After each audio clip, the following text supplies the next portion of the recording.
Combat sports मंगा या fighting मंगा या जो भी तुम कहना चाहो। ये genre of manga is famously known for their amazing fights that keeps you on your edge of your seat. Great art style जिसे तुम देखते रह जाओगे. They also has better supporting character that makes the story even more interesting. And lastly, इन सब के centre में आता है the most cruelest, charismatic, compelling, and in some cases OP as hell. And in most cases he is the underdog. मैं बात कर रहा हूँ हमारे प्रोटैगनिस्ट कुन की, जिसकी जर्नी को हम फॉलो करते हैं from the beginning of the story to see him grow as a character and become the strongest fighter in his respective series. तो ये बेसिक सा फॉर्मूला आपको हर कॉम्बैट स्पोर्ट्स मांगा में मिलेगा with some major and minor changes here and there. And in this video, I'm gonna talk about one such combat sports manga जिसकी serialization को शुरू हुए 3 साल से ज्यादा टाइम हो चुका है और जिसका मेंशन मैंने अपने मांगा रिकमेंडेशन वीडियो में भी किया था। And now that I caught up with it, it has become one of my personal favorite manga in combat sports genre। तो जिस मांगा की मैं बात कर रहा हूँ उसका नाम है red Bloom. And it does things a little bit different than any other combat sports manga that you have ever read. जैसे कि इस मांगा का पहला chapter, it starts with the guy named Kenshin, who is a clear definition of the protagonist kun of any other shonen manga, जिसे सभी पसंद करते हैं। He is kind, he helps people, and even animals. But above all, Kenshin अपने generation का genius MMA fighter है, who is considered as a MMA prodigy, जो future में गारंटीड जापान का one of the top MMA fighter बनने वाला है। पर ये मांगा केंशिन के बारे में नहीं है। इस मांगा का रियल प्रोटैगनिस्ट कौन है? सुजुकी आओबा, जो ट्रू सेंस में एक बैकग्राउंड कैरेक्टर है। ये उन बंदों में से है जो सिर्फ अपनी लाइफ पीसफुली जीना चाहते हैं। And this clowny looking guy even has asthma.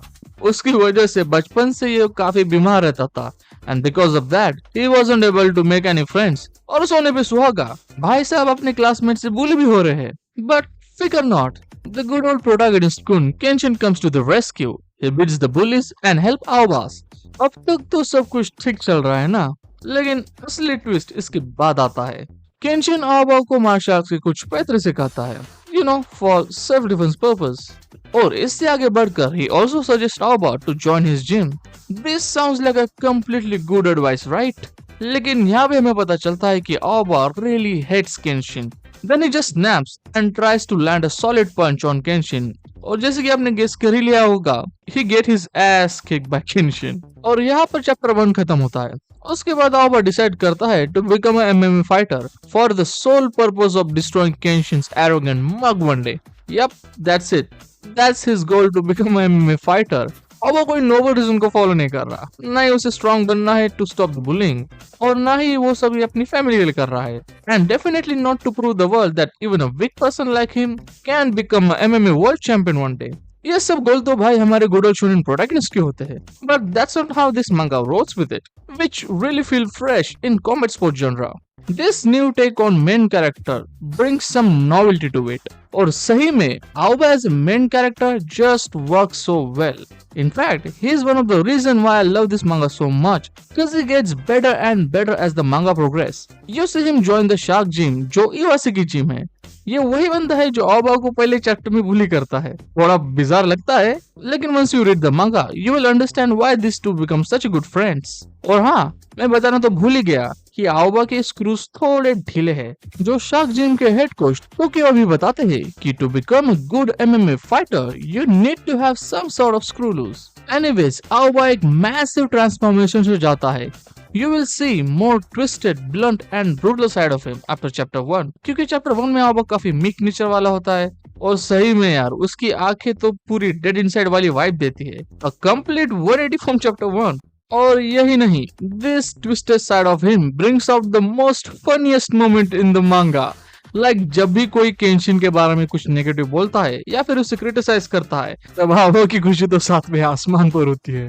I mean, just look at this smile। देख रहे हो अंदर से कितना खुश है ये लौंडा। भाई बहुत हंसाता है मैं इस चैप्टर को पढ़ते समय, और ऐसे ही बहुत सारे फनी मोमेंट्स इस मांगा में भरे पड़े हैं। प्लस मुझे एक बात आओबा के बारे में बहुत अच्छी लगी कि even after receiving a great character development and evolving as a person, he still remains the same person at the core. वो कम्प्लीटली चेंज नहीं हो जाता, जो आप बहुत सारे मांगा सीरीज में देखते हो। And I also like that mangaka ने आओबा को एक ग्रैपलिंग स्पेशलिस्ट बनाया। यूजुअली हम फाइटिंग मांगा में प्रोटैगनिस्ट उनको as a natural born striker देखते हैं, या फिर उन्हें ऐसा कोई फिजिकल एडवांटेज दे देते हैं जिससे वो अपनी स्ट्राइकिंग टेक्निक को कॉम्प्लीमेंट कर सके। जनरली यही राउट फाइटिंग मांगा पकड़ती है।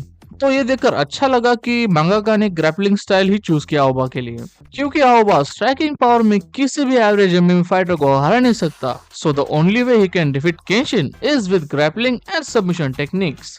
लेकिन ऐसा भी नहीं है कि आओबा पूरी तरह से स्ट्राइकिंग को अबैंडन कर देता है। He also learns some striking techniques so that it can increases the number of options to apply submission techniques on his opponents. और क्योंकि आओबा काफी स्मार्ट बंदा है, not in terms of academic, but smart in terms of analyzing the moves, techniques and physical behavior of every MMA fighter. Like बंदे ने बहुत सारे notebook इसी से भर दिए हैं। He is like A-chan from Baby Steps who records every details and match analysis in his notebooks. लेकिन यार सिर्फ मेन कैरेक्टर अच्छा होने से नहीं चलता। तुम कब तक ही अपने मेन कैरेक्टर से ऑरा फार्मिंग करवाते रहोगे, क्योंकि एक पॉइंट के बाद ये ऑरा फार्मिंग भी बोर होने लगती है। So you need to have bunch of great supporting characters as well. And to my surprise red blue ने इस डिपार्टमेंट में भी बहुत बड़े झंडे गाड़े हैं, जैसे कि बुली टर्न बेस्ट फ्रेंड इवासे। शुरुआत में एक टिपिकल बुली यांकी टाइप कैरेक्टर आपको लगेगा, लेकिन फिर वो आओबा को अपनी जिम ज्वाइन करवाता है and he genuinely feel sorry for bullying him. He admit his wrong doing to his coach and ask for apology from Aoba. लेकिन ये कैरेक्टर ग्रोथ काफी सटल और नेचुरल वे में दिखाई गई है, which I really appreciate। एक time के बाद शार्क जिम में सिर्फ इवासे एक नॉर्मल बंदा लगने लगता है, क्योंकि बाकी कैरेक्टर्स आओबा की तरह ही अनहिंज्ड एंड समवॉट इनसेन है। Like Ghost Tokiwa, if I have to describe him in one sentence, then he is a laid-back version of Conor McGregor। Then comes the grappling and submission specialist Amachi-san, जो एक retired MMA fighter है and now he works as a salaryman, जो खुद Aoba को specially train करते हैं in grappling and submission techniques. In fact he is a sole reason why Aoba becomes such a better submission specialist. हमें mangaka coach अमाची के Monday daily life routine के बारे में डिटेल में दिखाते हैं, जो जरूरी तो नहीं है, but it gives you so much context to why he still need to practice MMA to blow off some steam. और जो गुरु चेले का डायनामिक आओबा और कोच अमाची के बीच में है ना, that just puts big smile on your face. Same with unhinged dynamic of coach Tokiwa and Aoba, but that in a completely different way.